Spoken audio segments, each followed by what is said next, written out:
If you're worried about YouTube Shorts taking over your child's screen time, you can now set a Shorts-only daily timer on YouTube.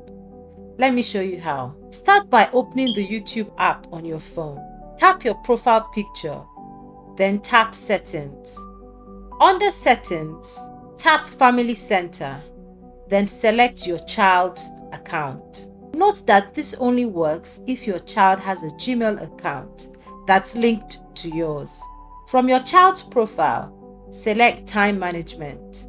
Here you'll see daily timers for Shorts.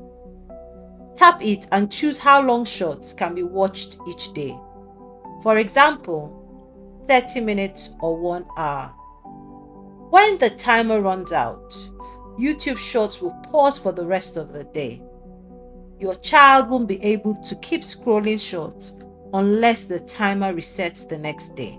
This is one of the best tools YouTube has added for parents. Save this video, share it with another parent, and follow for more online safety tips.